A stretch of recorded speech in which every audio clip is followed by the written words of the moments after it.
Dare was born of personal hardship, triumph, and the desire to succeed. Dare is an acronym for integrity, of diversity, adaptation, resilience, and empowerment. It is the hallmark of my life, derived from learning to evolve through difficult circumstances and experiences that result from challenges. And these challenges without obstacles, we never would know the true meaning of success or feel the exaltation or triumph over adversity. My personal mission, therefore, is to help you encounter your purpose and live your best life, your inherent potential, and finding joy in the journey. I did, and so can you. It is about personal empowerment and unlocking your inner potential. Most of all, it's about living a lifestyle of adventures in the outdoors. I Dare, therefore, is a way of life. So please join me to discover your inner potential by sharing some of your own challenges. So thank you for watching and thank you for listening. Let's make it a great and joyful week this week. Thank you so much. Thank you for joining us at Nicky Dare Radio, heard worldwide by millions of listeners, with your lovely host, Ms. Nicky Dare. Our podcast, hosted by Nicky Dare, is your home for education to safety and survival, leadership, and inspiration. Nicky Dare is the founder of I Dare Inc., a registered 501c3 with its mission to educate and mobilize resources for preparedness and sustainability. I Dare is a grassroots credo and personal mission based on its pillars of excellence: integrity, diversity, adaptation, resilience, and empowerment. Ms. Dare's personal mission is to help you encounter your purpose by unlocking your inherent potential and finding joy in the journey. Women's advocate, transformational mentor, and a seasoned BPR change management consultant since her early 20s in transforming companies. And decades later, she is reinventing her purpose. And now, here's your lovely host, Ms. Nicky Dare.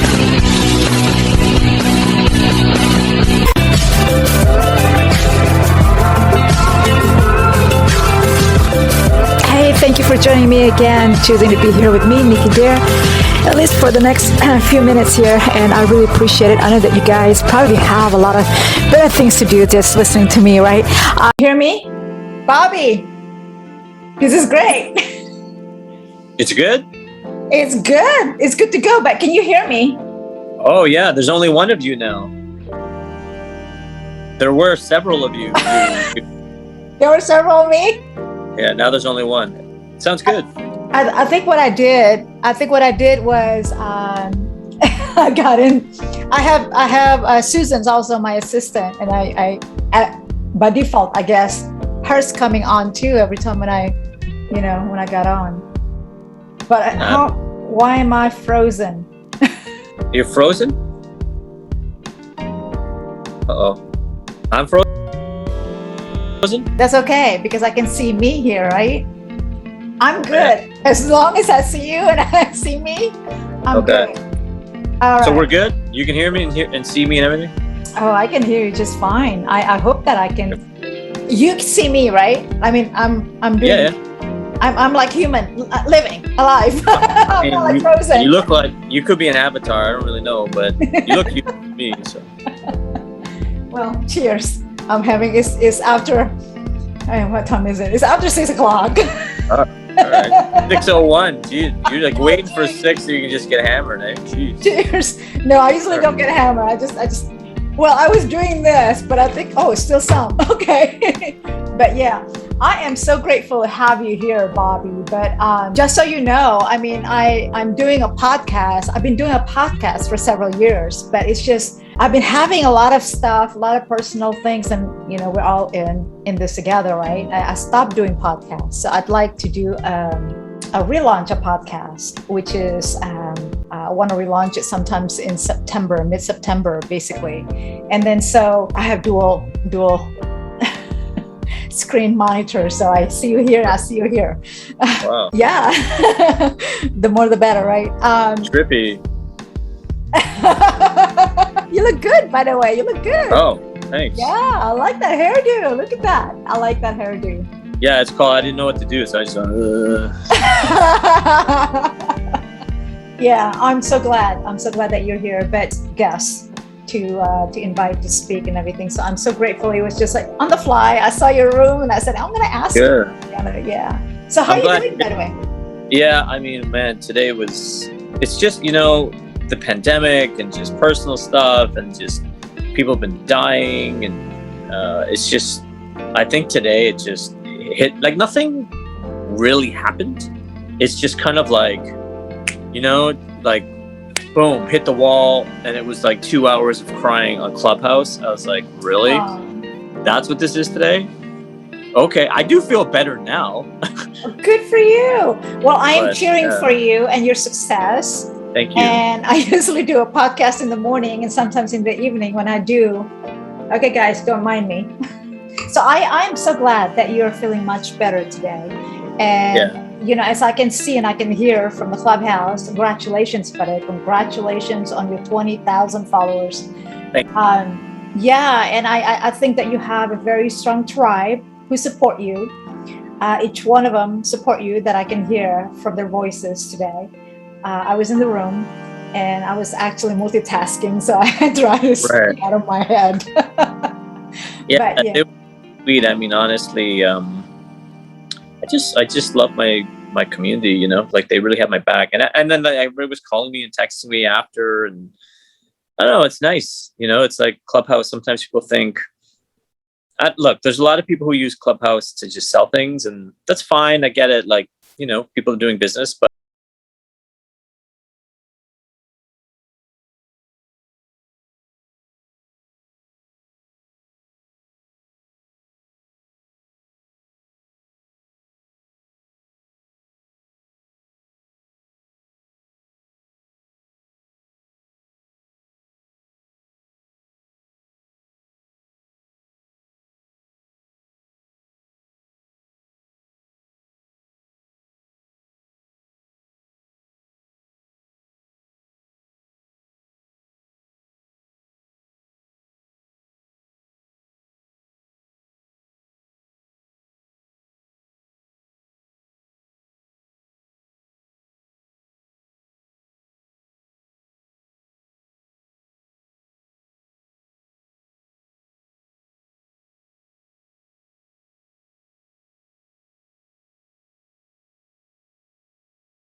Uber. Oh, so Uber's even better than having a car? Well, not unless you want to stuck in traffic. I mean, Hollywood traffic 170, 5 and 405 freeway and 170. I'm believe me, I know this. I know the traffic and the headache. But yeah, I mean, if you want to rent a car, that's fine. Well, I don't know. I keep hearing Uber's.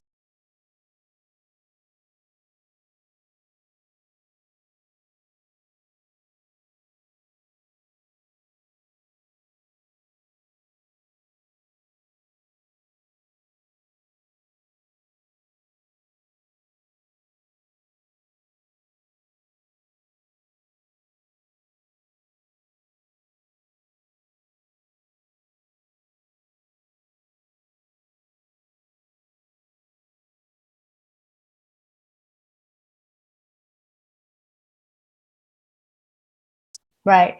And That's he right. is best known as creator and showrunner for IRL, the series. It is sold to Bell Media's Five TV One. The series had won Best Web Series from the Los Angeles Film Awards. Congratulations. Thank you. And was an official selection of the Sicily. Wow. Web Fest in Italy. So Bobby Del Rio was also profiled in CBC's micro-series project, Heartbreak to Art, for the way IRL was created, directed by Drake's music video superstar director. Is it Karina Evans? Is that correct? Yeah. Tell us a little bit about that, about some of your accolades, achievements. Wow. Yeah, I mean, I've had a pretty good career over 20 years. So Karina, I guess she was directing this sort of like micro series for CBC, and she'd been following my my web series. I created this web series which was very popular in Canada, and the opportunity came for her to profile different artists, and so we met, and we just really got along. She liked my story. So she did this sort of like 1-minute documentary about me. I've been sort of bullied a lot, like in the entertainment industry. Yeah, and that was like CBC is like, one of the biggest media organizations in Canada. So we got a lot of attention for that. And, and then actually it ended up dropping to promote a play that I had written and was starring in called Professionally Ethnic. And that was a big hit. And like, I just, I've been blessed to have a lot of publicity and working opportunities in my career. So who has been your biggest supporter or mentor or even role model throughout your journey over the course of your career? Well, look, I guess I'd have to shout out Tanya Lee Williams, who was on Young and the Restless for over 20 years. She hired me. So she runs a film festival in Toronto called the Real World Film Festival. It's devoted to multicultural. Yeah, so it's like the most prominent multicultural film festival in Canada. So she hired me to be the Canadian feature film programmer for 5 years, which meant like it was my job to select all the Canadian feature films, and I really put a lot of local programming together, and it gave me like major connections across Canada in the film and television industry. I have to thank Tanya for that, because without her, that never would have happened, and I didn't even know what it was. I remember she emailed me and she was like, "Hey, would you like to be a programmer?" And I was like, "Yes." What's that? Yeah, I didn't even know what it was. I was like, "I'll do it. What is it?" So yeah, but worry later. It's an opportunity. Yeah, it ended up being an amazing opportunity, to be honest. Like the number of relationships and projects that came out of that 5-year period. I mean, it's life changing. Great. So kids, you don't know what you're gonna get. Exactly. You never know who you're going to meet and what falling into that opportunity. So grab the opportunity while you can and worry about later, and you can fix, the how to and everything. I want to ask you this. Okay. Single bachelor you are, right? As a single bachelor entrepreneur in the film industry. Right. What do you say the biggest challenge that you faced throughout those years, or still is? And how are you responding to the dating scene? I know you have a girlfriend right now, I believe. Yeah. So I don't want to necessarily talk about my personal relationship. No, that's okay. But what I will say is, I've been single for a lot of my career. And to be honest, like, it's tough. You have to be careful because, especially now, right? Like, I get a lot of attention. I've been interviewed 40 times in the last 3 months, right? Almost Right. 400 times in my career, right? Like, a lot. And so sometimes some women will target me for the attention because they want attention. So if they date me, then they can get attention. So that's the thing, is that you don't quite, sometimes you don't know, right? Like, does she like me for me? Does she like me because I can do things for her? So generally, I try to date outside the industry. Smart. Yeah, because then, but even then, it's not always foolproof. But for the most part, people who aren't in the industry aren't as interested in trying to get famous, basically. I think that's a fair statement. I mean, we see a lot of Hollywood couples out there, right? I mean, they try hard, and I think that's very smart, not going into personal details and everything like that. And just, in a general statement, we see a lot of Hollywood couples are really trying hard. I mean, some of the celebrities out there. Oh yeah, and like, honestly, like, there, like, a lot of women hit me up on Clubhouse at the beginning, when I was single, and there was, like, you could kind of tell, right? Like, they're really asking about my publicity and talking about, oh, like just the things that aren't really about me, as opposed to me. So Yeah. it was pretty clear that, no, obviously not all, but some women were kind of looking at me like a way to take them to the next level. Yeah. I mean, yeah, I can imagine that, Bobby. I mean, you're just, so here's the next question. Let's move on with the question next. That was pretty hot. I want to hear your perspective as far as,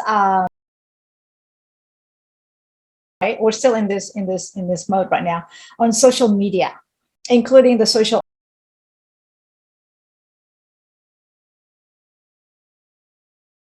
negative comments that perhaps, I mean, not just from the female perspective, female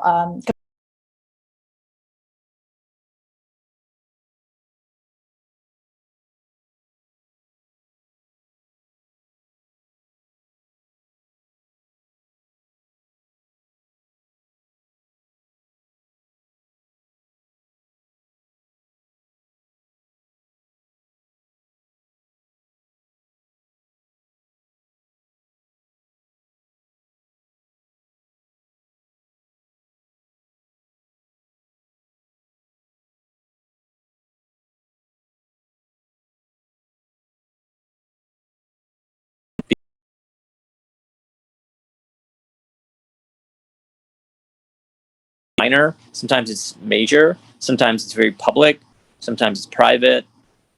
I don't know. I guess part of the reason that I had a big cry today is I had some really just mean people in the last 2 weeks say a lot of really negative things to me on purpose.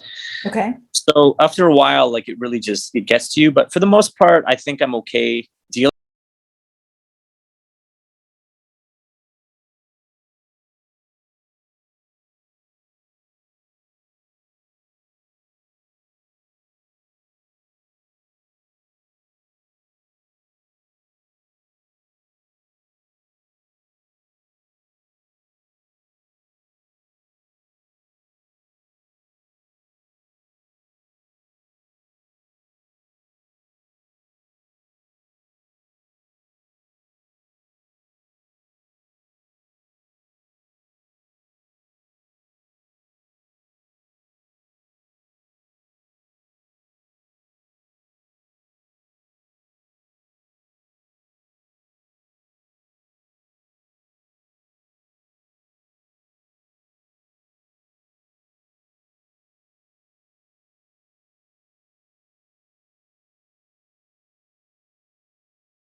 For me as a producer, I'm waiting until it's all done. It's too expensive. It's too uncertain. And I think you're still putting people's lives at risk. So until Corona is sort of in the past, I think it's just going to be very uncertain. We can do the best we can, but the film and television industry will definitely be inconsistent until that happens. Oh, I am so glad to hear that. I really am. There's hope. There's very, optimistic to hear in the film industry. But yeah, you're looking at the lens from the international community, and that's, this is one of the dynamics, the powerful of being in the social audio, right? That you can connect with everybody else. Yeah, this is so cool. I mean, who knew that we could be doing this, right? 18 months ago. Cool. You're in Los Angeles. I'm in Toronto, Canada. Here it is. Yeah, I always thought that you're in Los Angeles for some reason, Well, it's because I have such a large network there, right? So I have a lot of projects in Los Angeles. But no, I've never even been to Los Angeles. I have an agent in Los Angeles, but I've never met him in person. Well, my husband used to work at Paramount Pictures, and cool. So we hang out. We used to hang out for lunch and everything like that. They're at the studio lot, and I always go to Dr. Phil's studios and everything, get all those VIP tickets and invitations. But used to really hang out at Larchmont area there in Hollywood, Melrose. So yeah, I'm familiar with the studios out here.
Produce perhaps in spring 2022 or maybe even sooner, something like that.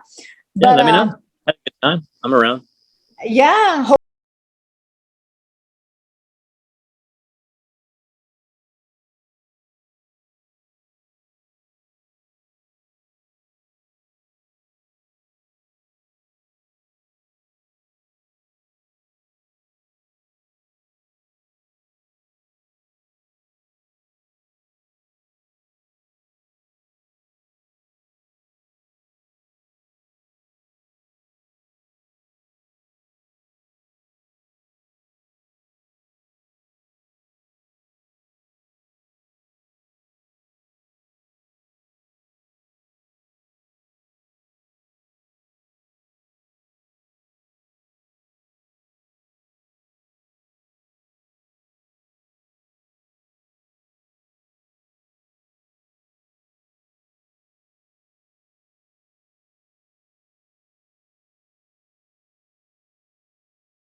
passion.